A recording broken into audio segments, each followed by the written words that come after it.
come down and experience the place that my family calls home and enjoy a grand seaside tradition.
Truth is a lonely place, but it is the only place. If we don't deal with truth, what you're going to end up having is the fiction that has brought us to the place to where democracy right now is in jeopardy. Communities here on the coast are Black, Indigenous, and people of color who are on the front line of the impact of climate change, particularly here in Brunswick, where there's a tremendous amount of flooding that results from tropical storms, sea level rise, and they are experiencing these impacts at alarming rates. September of last year, and we had an unusual rainy day. And yes, we're on the coast, so high tide plus rain means flooding. And we probably had about maybe 3 feet of water that was just standing here in this area. And in light of what we experienced last year and what it cost us here, we decided that we want to do our part in trying to protect what we have here. And so we started boarding up the holes in which the water can infiltrate underneath the structure and put sandbags up. And so that if we can't have the structures in place that will protect us, we have to protect ourselves. But everybody can't afford sandbags. Everybody can't afford to always move away or protect themselves when flooding happens. Some people have lived in this particular city all their lives. Can't afford to go anywhere else. And they can barely afford to stay where they are. And those are the people who really need the funding to come in to improve the area and the conditions in which they live. This is where these winding roads have led. I don't think that people even recognize that climate change is a spiritual destruction, and we have transferred faith into fear. If you ain't got no courage, you ain't got no faith. And if you ain't got no faith, you ain't got no God. And that's what's done happened to us. I will rise up. I will not fall. Churches have dug real deep into their coffers and are meeting the needs of communities that are being impacted by climate change. I think that the federal government should be also investing in robust, rich, bold economic recovery as well as infrastructure. This will be the day.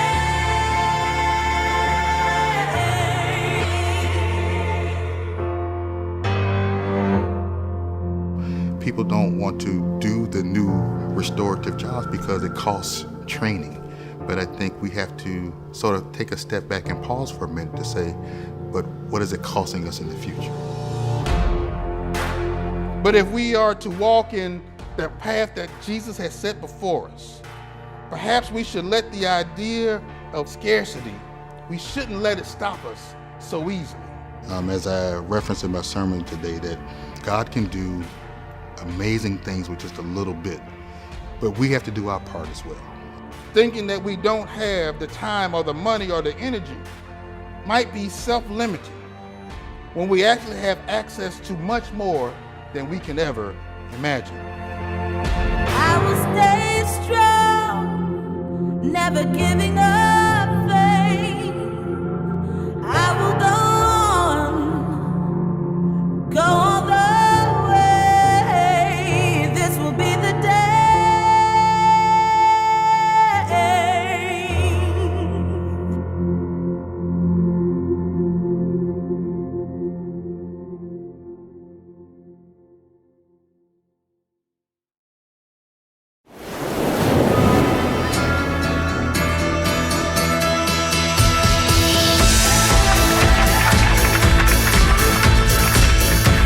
Come down and experience the place my family calls home and enjoy a grand seaside tradition.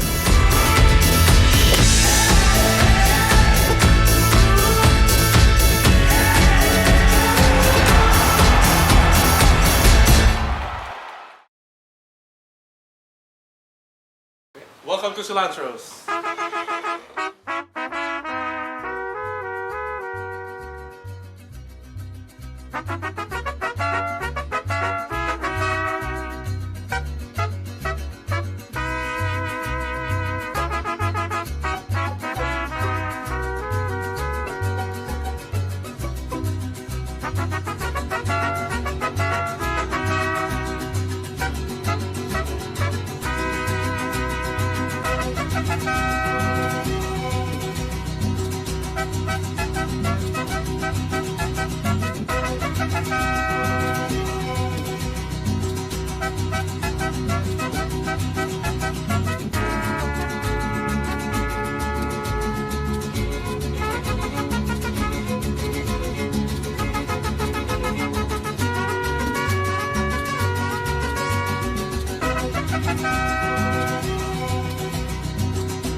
Come to Cilantro's Grill and Cantina to experience authentic Mexican cuisine right here on St. Simon's Island.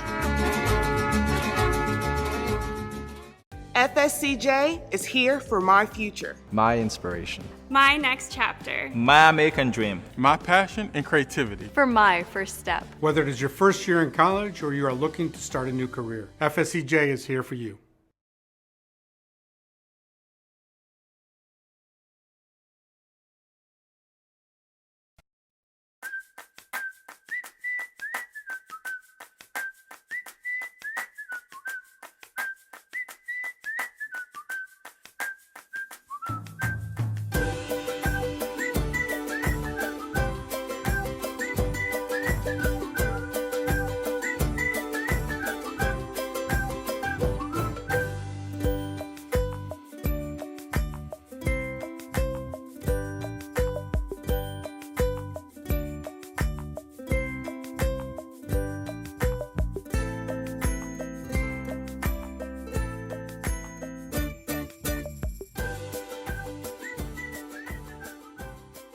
Our Georgia coast has so much to offer, like all the beautiful beaches and golden marshes, but today we will focus on the food we have here on the coast. We will learn about cooking fresh seafood and about different types of coastal cuisine that are such a big part of our coastal lifestyle. So please join me as we celebrate great coastal cooking right here in our new show, Coastal Creations, starting now. Hi, we're here at Coastal Creations, and I'm here with Captain Brooks Good of Coastal Outdoor Adventures and Coastal Cuisine, and he's going to show us a signature low country boil. Thank you for joining us today. Well, thank you for having me, Avery. I appreciate you allowing me to come out today and talk a little bit about one of my favorite meals that really speaks to the spirit of the coast. What we're going to be having today is one of our traditional low country boils, And if you're from the low country of South Carolina or you're from the low country of Georgia, you very likely either had or at least heard of a low country boil. Outside of that, a lot of people don't know about them. These dishes actually date back hundreds of years. The GIPL cultures, I think, were the first ones to really come up with the idea. They recognized that you could feed a lot of people really quickly by combining these ingredients together, and not only feed them, but create just a delicious dish out of things that are very easy to come by here on the coast. So that's why it's a great coastal meal, because everything is really from the coast? Absolutely. Most things are from the coast, and usually the key ingredients are shrimp and crab and those kind of things. And of course, here on the Georgia coast, we're known for our shrimp. Exactly. Is this fresh Georgia wild shrimp? That is fresh Georgia wild shrimp. Absolutely right. Well, it looks delicious. Tell us a little bit more about the ingredients. Let's go one by one, okay. And tell us about this first one here. Certainly. What we've got here, we've got 5 different ingredients, Avery, that go into this. And what I'm going to do is walk you through the ingredients in the order with which we put them into the pot. Okay. Low country boils are a very easy dish to prepare. If you can keep time on a watch, you can cook a low country boil. The biggest mistake people make is they don't understand the order with which they need to put the ingredients in. So I'm going to walk you through how I do it. There's several ways to do it. Probably the 2 most sensitive ingredients that you put into the boil are the potato and, of course, our favorite, the shrimp. Okay. Those are the 2. This one takes the longest to cook and is sensitive to either being undercooked, or if it overcooks, it gets too mushy. And the shrimp is very easy to overcook. So I'm going to talk a little bit about today about how to avoid doing that. Right. The first thing I add, I use whole onions. A lot of people like to take their onions and cut them up into pieces. I prefer to keep them whole. The onion just stays together, and that's just a matter of personal preference. Right. So what I do when I start my boil is I get the water boiling, I get it up to temperature, and then the first thing I add are my onions. I let those onions cook for about 5 minutes, and then we move to our red potatoes, which these are a small potato. I think they're a B grade. I put these potatoes in and I cook them for 20 minutes. Okay, so now we're up to 25 total minutes just with the onions and the potatoes. Okay. And then I use a cased smoked kielbasa sausage. Cut those into lengths. That goes in next. I cook that for 10 minutes. And then we move to corn. This is a sweet corn. A lot of different types of corns out there. I like the sweet in there with the spicy. Add the corn, cook that for 10 minutes. And then what I do is I cut the gas off to the pot. So I cut the flame off, and the last thing I add are my shrimp. And these are beautiful. These are about a 30 to 31 count Georgia white shrimp, just came out of the water yesterday. Wow. I get most of my shrimp. There's a lot of good places down here to get fresh local shrimp. I recommend the City Market. Frank Owens and Bruce and his crew do a great job of keeping a consistent supply of fresh shrimp. Okay. Sweet Georgia shrimp, those go in last. So after I cut off my flame, I add those shrimp, and I just let them soak. I'll usually agitate the water just a little bit, and then I take those shrimp out. 4 to 5 minutes tops. That's a big mistake. It's That's quick. Really quick. Very quick. You better be watching. Well, right? and one thing these shrimp will actually do when you take them out of the water, they'll continue to cook. So you have to be careful. If you put them in an enclosed container, they'll continue to steam. So the less, the better on the shrimp. Okay. So basically, again, you got 5 minutes on whole onions, 20 on potatoes, 10 on sausage, 10 on corn, 4 to 5 minutes on shrimp. Okay. Break out the plate, the fork, the knife, and the napkin, and get ready to eat. Wow, well, it sounds wonderful. So it really can go all in one pot. It's just a matter of timing everything. That's exactly right. Exactly. Okay. I use an 80-quart pot with a strainer. Okay, here's the pot. It all goes together? It all goes in together, so it will all come out at one time. Okay. And then you can serve it in a variety of different holding containers. Some people actually like to take a table and put crepe paper and just pour it out on the table. And one of the things that to me is so great about a low country boil is it's just at home at a formal function like a wedding reception as it is at a backyard football party. Right. And all places in between. So it fits a lot of different themes for events that people have. And we do all kinds of seafood catering, but low country boils are our most popular. Right. Yeah, here on the coast, low country boil is traditional. It's a traditional favorite, but we also have oyster roast. And what's the other? We do fried menus, we do fried shrimp, we do fried fish, and we also do crab legs. Certain times of the year we'll use blue crab. A lot of times we'll bring in snow crab and that kind of thing as well if a customer would like it. Right. But this time of year, it's fall here in the Golden Isles, and low country boil is a favorite for everybody. And like Brooke said, it lends itself to the coastal lifestyle. So we're so happy that you're here today to cook this for us. Well, thank you. Tell me what spices you might add into the water. Okay. I think for everybody that cooks a low country boil, there's that many different combinations of spices. Right. But the ones I like to use, you can't cook anything without a little regular salt. Salt. So in an 80-quart pot, I'll be adding close to a full container of salt. Personally, I like the Zatarain's bag seasonings. I go with the bags. You just can't cook a coastal meal without Old Bay. To add a little bit of fire, just that little bit of kick, Old Bay helps with that, but so does this liquid Zatarain's. Okay. So I'm using a combination of the bags and the liquid. And then I use squeezed lemon. So I'll put a couple of lemons in there, squeeze those in, and it really just gives the entire meal just that little pop. Right. So that's you got basically 5 different seasonings that I'm adding into the pot there. I do that before I start the water boiling. So that's as soon as I fill the pot up, I add my seasonings. I light the fire and I let that boil, and I let those seasonings mix together and have some time in the pot before I start to add the ingredients. Okay. Well, it all looks delicious. Can you tell us what you could substitute? If you wanted to substitute something other than shrimp, for example, what would be something that you could substitute? Yeah, sure.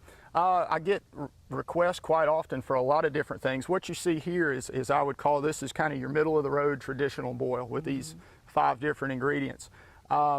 Quite often we'll add carrots in as another vegetable. A lot of people like to add rutabagas in. I've done broccoli before. Ooh. Crab, as I mentioned earlier, people really like crab. Sweet potatoes, actually. You don't think of a sweet potato in a low country boil, but they're delicious. But again, that sweet with that spicy is a really good mixture. Those are the things that I would say I've had requests for, and I'm sure people have added other items that are a little crazier than that. But all of those mix in really well with these spices and this variety of ingredients. Do you think a low country boil is the same here as it would be, say, in the Northeast? You know, from what I know about any regional area where you've got a dish specific to the region, they usually spin it to whatever seafood item that they have available. Right. So down here, what makes our low country boils really pop are our fresh shrimp. If you go over, say, if you go to the Northeast, they like clam bakes because clams are what they have available to them. Right. And they will cook clams with some ingredients like this, but to my knowledge, they don't put it all in one pot. But they do clam bakes. If you go to the coast of Louisiana, crawfish. Not that they don't have shrimp, but that's what they're known for. Right. So you generally will find regional seafood items that kind of drive the dish. And here it's Georgia white shrimp. These are white shrimp here.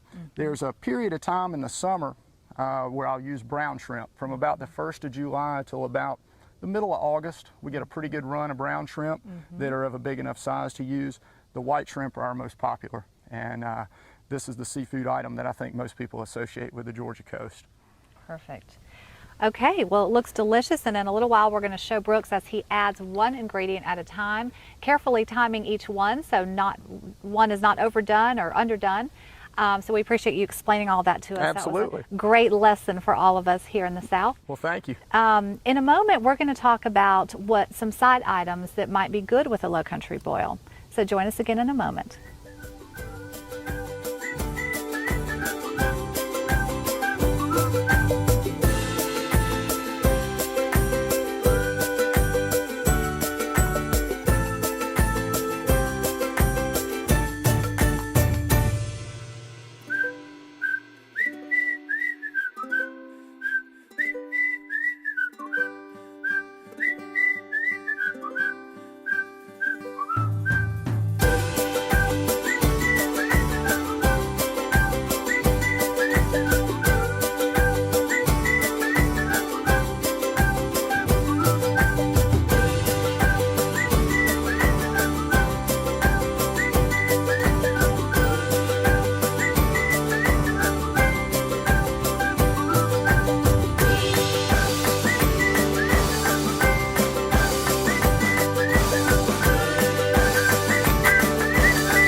Hi, and welcome back to Coastal Creations. We're here with Brooks Good, and we enjoyed seeing you put all the ingredients in the pot for this wonderful low country boil. Thank you. We saw how Brooks was able to do one ingredient at a time, and that is awesome, and it makes for a great low country boil. Let's go down the line and show me exactly what all goes with the low country boil. Before we unveil the real thing, let's go down and talk about coleslaw. Is that a good side item? Yeah, there's a lot of side dishes that work well with a low country boil, but normally you always want a vegetable, and as you know, coleslaw is great with seafood. It's cool, it's crisp, especially in the warmer months, which are most months down here. Coleslaw is a great dish to serve with it. I personally like a shredded coleslaw. We use kind of a light mayonnaise base. We do a sliced Italian bread. A bread item is always a good thing to mix in with it. And then, of course, you got to have cocktail sauce with any low country boil. Right. And this is a cocktail sauce that we've mixed in a little bit of horseradish just to give it that little bit of extra. Right. As she just pointed out, we've got cookies, which are extremely popular. They look delicious. Chocolate chip cookies. We got the most beautiful Golden Isles TV cupcakes you could ask, and a cake. So you got to have something sweet at the end of a nice spicy seafood meal. That really adds a nice pop to it. That's awesome. What other side items could you possibly have with this? If you didn't have coleslaw, could you do a salad? You could do a salad. A lot of people like to do a salad.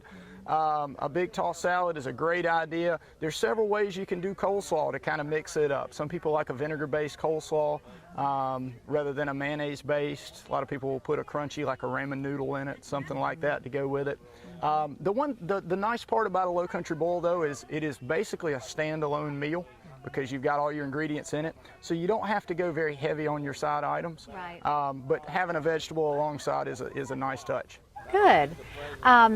Yeah, we're about to unveil the beautiful low country boil that's been cooking here. The ingredients really go in separately because they have different times that they cook, but it all comes out together to make a beautiful meal. And he's going to show us the difference. Let's open this and see the... Absolutely, yeah. The finished product. The finished should product. Look something about like that, and you can see it's all served together. So we got our shrimp, we got our sausage, we got our corn, our onions, and our potatoes, and they're all mixed right in there together. So you sort through the bowl there to pick out what you like. As you can see, these shrimp, they just kind of have a nice pink color to them. Right. You can pinch the tail. Here's how you know when a shrimp is cooked properly. If you pinch the tail on that shrimp and it comes off, that's perfect. You don't want to have to muscle the shrimp very hard to get the shell off. It's usually a two-step peeling process. Pinch this tail, and then you just peel off the outer shell. That came off easily. There you go. And there you go. Perfect. All that's left to do is eat it. So we've got our main course, which is a low country boil. Okay. We always do this as a side item. This is without shrimp. Okay. And I'm going to ask you to just take that lid off since I just picked up a shrimp. What we do is we pull the ingredients before we add the shrimp. Okay. So we've got corn, we've got potatoes, onions, and sausage. And in most crowds, if you're hosting an event, you're going to have a person or two that are seafood intolerant. A lot of people have to deal with that, and it's a real issue. So this allows them to enjoy the party as well. They get everything but the shrimp, which I hate that for them because the shrimp are so good. Yeah. But this allows them to get in and enjoy it without having to cook an entirely separate meal for them. Right. Well, that's a great idea. Yeah, absolutely. And with shrimp being the last ingredient that you add, it's very easy to do this. Perfect. I'm actually going to put the lid back on to keep it really nice and warm. So, great. Fantastic. Well, this looks wonderful. Thank you so much for being here. My pleasure. And for cooking this traditional low country boil for us. And thanks for being our first guest on Coastal Creations. Absolutely. Thank you very much. Thank you.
Thank you for watching, and please join us again next time for more Coastal Creations.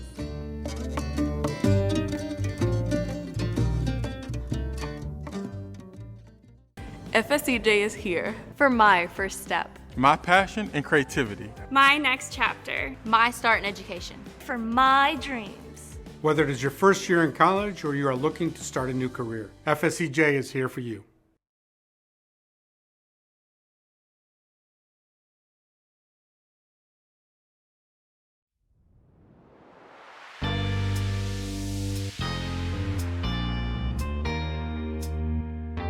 Garlic potatoes are really good. Okay. I like to try your hush puppies. Sure, hush puppies are awesome. You would.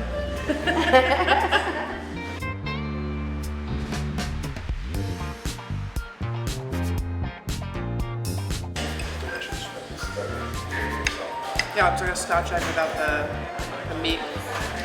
Plus hot sauce. And hot sauce, yeah. Can't go wrong with hot sauce. It's really good. Fried shrimp back to the hush puppies. Got a little cocktail and tartar. All of our sauces are homemade. The tartar is phenomenal. Got your little sauce and some melted butter. You're welcome. You want that piece?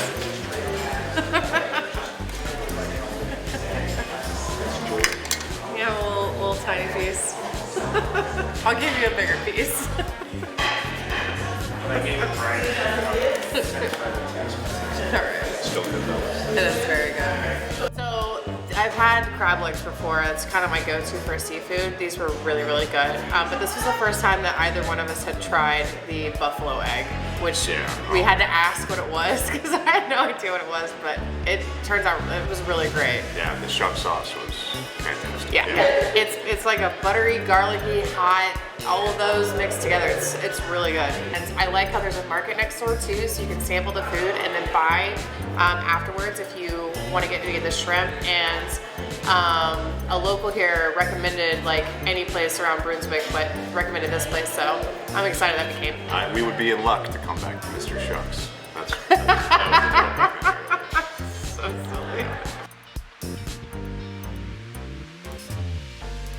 It smells amazing. FSCJ is here for my start and finish. My support. For my future. FSCJ is here for my comeback. Whether it is your first year in college or you are looking to start a new career, FSCJ is here for you.